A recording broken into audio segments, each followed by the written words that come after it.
दोस्तों, आज की कहानी है तुम छोटी बहू से इतना क्यों जलती हो। अरे ये क्या, अभी तो मैं गैस धीमी करके गई थी और ये किसने तेज कर दी, सब्जी ही जल गई। मोना का चेहरा रोने जैसा हो गया। उसने बड़े मन से सब्जी बनाई थी पर सारी फेंकनी पड़ी। वो दूसरी सब्जी बनाने जा रही थी कि हेमा जी की आवाज कानों में पड़ी। मोना, खाना लगा दे, मुझे भूख लग रही है। डायबिटीज की दवाई ले ली है और अब खाना जरूरी है। मोना का चेहरा सफेद पड़ गया। वो सहमते हुए बोली, मम्मी जी सब्जी तो जल गई है। मैं आपको सुबह की सब्जी और थोड़ा सा अचार दे देती हूँ ताकि आप समय पर खाना खा सके। हेमा जी कुछ बोलने वाली थी कि तभी बड़ी बहू बीना आ गई। ये क्या कर दिया तुमने, सब्जी जला दी। इतनी महंगाई में तुम कैसे खाना बर्बाद कर सकती हो। ध्यान कहाँ रहता है तुम्हारा, अभी तो ठीक से घर भी नहीं संभालना सीखी और नुकसान करना शुरू कर दी। मम्मी जी आप भी कुछ कहिए। बीना जैसे सुनने को तैयार थी कि उसकी सास घर की छोटी बहू को भी डांटेगी। बीना बहू तो ज्यादा सास मत बन, अभी तो मैं जिंदा हूँ, अपने काम से काम रख। सब्जी जल गई तो कोई ना माना, मुझे तो खाना परोस दे। मैं सुबह की सब्जी और अचार से खा लूंगी और घरवाले तो देर से खाएंगे, तब तक दूसरी सब्जी बना देना। हेमा जी की बात सुनकर बीना शौक गई। वो तो चाहती थी कि नई बहू मोना को डांट पड़े। वो जब बालकनी में कपड़े लेने गई थी तब उसी ने गैस तेज कर दी थी, जिससे सारी सब्जी ही खराब हो गई। जब से मोना घर में आई थी तब से बीना को लगता है कि उसकी कदर कम हो गई थी। वो भी 5 सालों से घर संभाल रही थी, पर मोना को आए हुए अभी 2 महीने भी नहीं हुए और सारे घरवाले उसका ही गुणगान करते हैं तो वो जल भून कर रह जाती हैं। वो कोशिश कर रही थी कि किसी भी तरह से बस परिवार वालों के सामने मोना को निशा दिखा दे।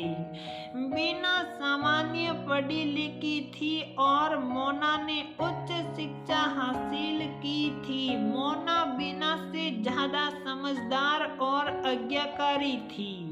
उसने ससुराल आते ही सबका दिल जीत लिया था। वो सबके काम मुस्कुरा कर देती थी। परिवार में सास ससुर के खाने पीने से लेकर दवाई तक का बड़ा ध्यान रखती थी और ननद के कॉलेज की पढ़ाई के लिए नोट्स भी बना देती थी। रसोई के काम में मोना इतनी चतुर नहीं थी, पर वो कभी किसी काम के लिए मना नहीं करती थी। कोशिश करके काम कर ही लेती थी। बीना को यही बात चुभती थी कि उसके सास ससुर ननद सब मोना की ही तारीफ करते थे और उसी के गुणगान करते हैं, जैसे उसने तो कभी परिवार वालों के लिए कुछ किया ही नहीं हो। बीना की एक 3 साल की बेटी भी है, वो उसके लालन पालन में व्यस्त रहती थी। तो मोना ने कहा भी, भाभी आप गुड़िया को संभाल लीजिए, बाकी काम मैं कर। लूंगी। बीना अपनी बिटिया को खिलाने पिलाने में लगी रहती थी और मोना ने धीरे धीरे घर संभाला और सबकी सहेती बन गई। यह देखकर बीना को उससे जलन होने लगी। एक दिन मोना ने कपड़े सुखाए, उसमें हिमाजी की सफेद साड़ी भी थी। वो हिमाजी की सबसे पसंदीदा साड़ी थी। बीना चुपके से बालकनों में आई और उसने वो साड़ी पर लगी कपड़े की पिन हटा दी और कमरे में आ गई। थोड़ी देर बाद घर की घंटी बजी। नीचे सफाई करने वाली साड़ी घर में देकर गई, जो सड़क पर जाकर गिरी थी और सड़क की गंदगी साड़ी पर लग चुकी थी। ये देखकर बीना फिर से चिल्लाई, मोना ये तुमने क्या कर दिया? मम्मी जी की सबसे अच्छी साड़ी खराब कर दी। अब तो तुम्हें सजा जरूर मिलेगी। मोना थोड़ा सा घबरा गई।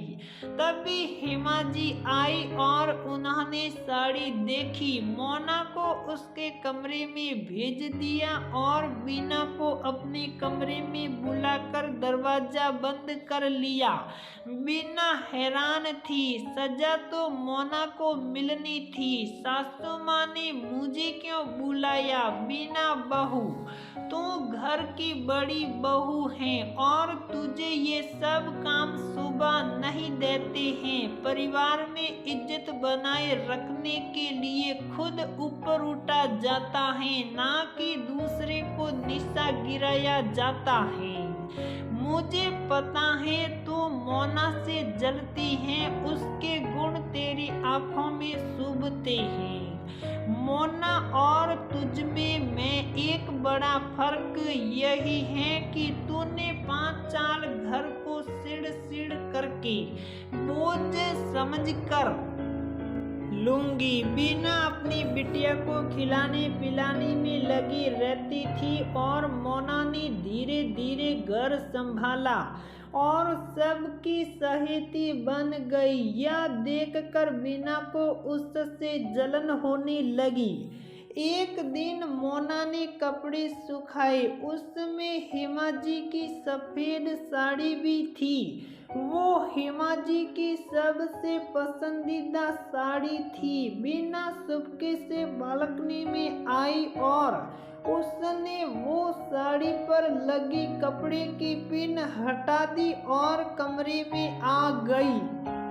थोड़ी देर बाद घर की घंटी बजी। नीचे सफाई करने वाली साड़ी घर में देकर गई, जो सड़क पर जाकर गिरी थी और सड़क की गंदगी साड़ी पर लग चुकी थी।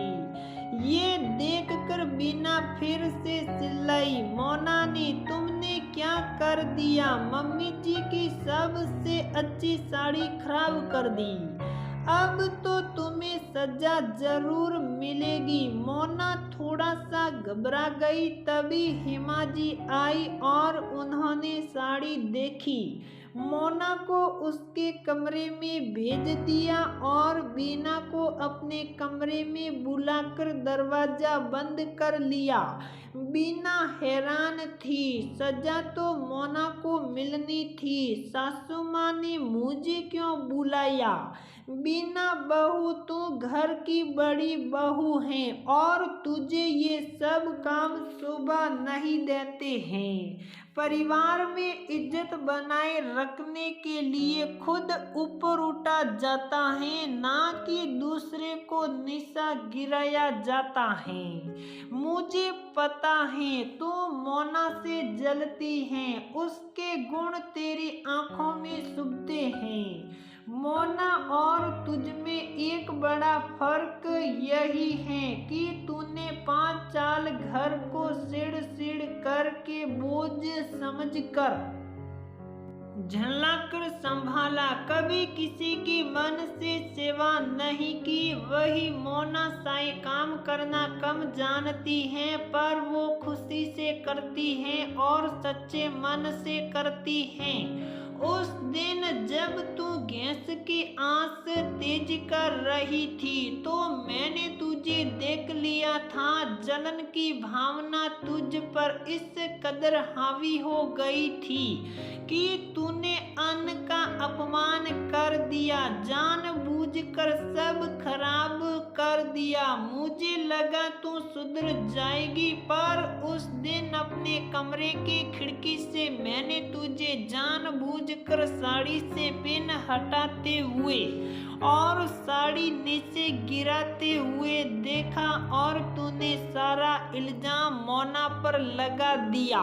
शर्म आती है मुझे तेरी सोच पर, अपनी ही देवरानी से जलती हैं, उससे सबकी आंखों में निशा गिराना चाहती हैं। वो तो तुझे अपनी बड़ी बहन की तरह मानती है। मैं उसके सामने भी तुझे डांट सकती थी, पर फिर उसकी नजरों में तेरा सम्मान कम हो जाता, इसलिए मैंने कमरे में बुलाया। परिवार के सदस्यों में आपस में जलन की भावना हो तो परिवार में प्रेम नहीं बना रहता है, वो घर बिखर कर रह जाता है। तुम दोनों को मिलकर घर संभालना है। जिस तरह मेरे दोनों बेटे मिलकर दुकान संभाल रहे हैं, उस तरह तुम घर मिलकर नहीं संभाल सकती हो। वो तुझे बड़ी बहन समझती है तो तू क्या उसे छोटी बहन नहीं समझ सकती? अच्छी भावना से नए रिश्ते की शुरुआत करोगी तो सब अच्छा ही होगा। वो तेरा काम भी कर लेती हैं ताकि तुम गुड़िया की अच्छे से देखभाल कर सके, फिर भी तुम उससे जलती हो। ये तो बहुत ही गलत भावना है। अपनी सासू माँ की बात सुनकर बीना का चेहरा फीका पड़ गया। उसने माफी मांग ली और कहा वो फिर ऐसा कभी नहीं करेगी। मोना के आते ही रोज उसकी तारीफें होती थी, उससे मैं अपने आप को असुरक्षित महसूस करने लगी थी, पर अब ऐसा नहीं होगा। कमरे से निकलकर बीना की सोच बदल गई थी। जलन की भावना प्यार की भावना में बदल गई थी और अब वो मोना को मन से छोटी बहन मानने लगी थी। हेमा जी की समझदारी से देवरानी और जेठानी मिलकर प्यार से घर चलाने लगी। तो दोस्तों, हमारी यह कहानी यहीं पर समाप्त होती है।